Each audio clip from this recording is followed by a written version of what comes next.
आप देख रहे हैं निष्पक्ष दस्तक। मैं हूं राजू यादव। बस्ती मंडल में 3 लोकसभा है।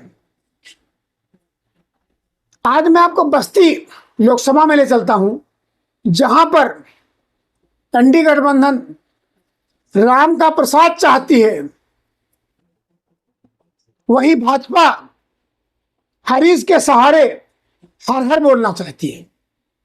बस्ती में भाजपा ने फिर सांसद हरीश द्विवेदी पर दांव लगाया है। विगत 2 चुनाव से हरीश लगभग 40,000 के कम वोटों से जीत रहे हैं, लेकिन फिर भी भाजपा उन्हीं पर विश्वास कर रही है। हरीश के नाम आते ही भाजपा के कुछ नेता असंतुष्ट हो जाते हैं। पूर्व जिलाध्यक्ष दयाशंकर मिश्रा कमल छोड़कर हाथी पर सवार हो जाते हैं। बसपा ने यहां भी अवसर को भुनाते हुए दयाशंकर को पट से प्रत्याशी बना दिया। भाजपा भी इस गणित को समझ ही पाती या सुलटा ही पाती, उससे पहले सपा ने चौधरी और कुरमू बाहुली सीट पर पूर्व मंत्री रामप्रसाद चौधरी पर अपना दांव लगा दिया। मुस्लिम यादव समीकरण को साधते हुए एनडीए गठबंधन ने चौधरी कुर्मी मतों को शामिल कर इस पर अपनी दावेदारी को मजबूत बनाते हुए आगे बढ़ गई। एनडीए गठबंधन अपनी दावेदारी मजबूत मान रही थी।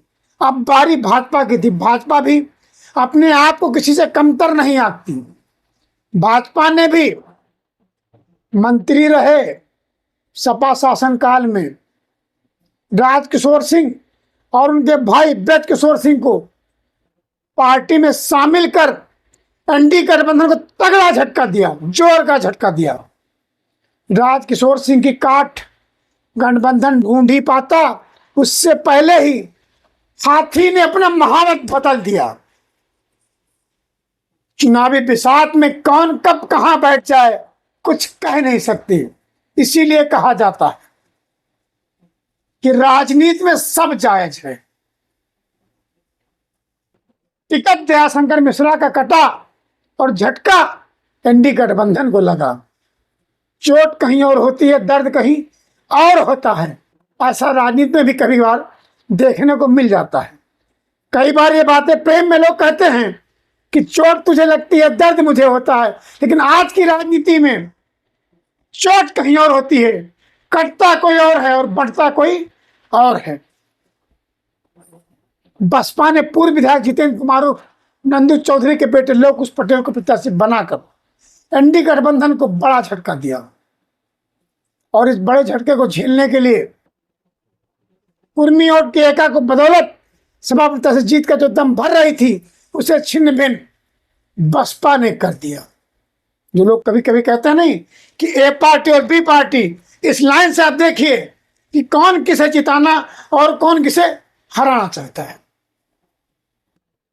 भाजपा की ओर से पूर्व विधायक दयाराम चौधरी और जिला पंचायत अध्यक्ष संजय चौधरी भी कुर्मी मतों को समीकरण बदलने में लगा दिया गया। कुल मिलाकर सीट पर मुकाबला जो रोमांचक नहीं रह गया था, वो अब रोमांचक हो गया। और इस पावर प्ले में प्ले कौन होगा, ये वक्त तय करेगा। जब 6ठे चरण का मतदान होगा, जब जनता भाग्य विधाता बनेगी, तब हरीश की हर हर होगी या राम को मिलेगा प्रसाद। जब जैसा रामायण देखा होगा कि राम के पुत्र लोकुश अपनी पहचान बना पाएंगे या नहीं, क्योंकि लवकुश को रामायण काल में भी अपने पिता को बताना पड़ा था कि मैं आपकी संतान हूं। इसलिए बस्ती लोकसभा में लवकुश को बताना पड़ेगा अपने मतदाता को कि मैं भी एक उम्मीदवार हूं। अंततः अभी तक के जो निष्कर्ष आ रहे हैं, तो समीकरण आ रहे हैं, वो युद्ध रण हरीश द्विवेदी और रामप्रसाद चौधरी के मध्य ही नजर आ रहा है। लेकिन मन की बात मन ही जाने, तन की बात तन ही जाने। जब 25 मई को मतदान होगा, और 4 जून को मतगणना होगी, तभी आप जान सकेंगे कि रुझान क्या है। तब तक के लिए आपको देखना पड़ेगा निष्पक्ष दस्तक।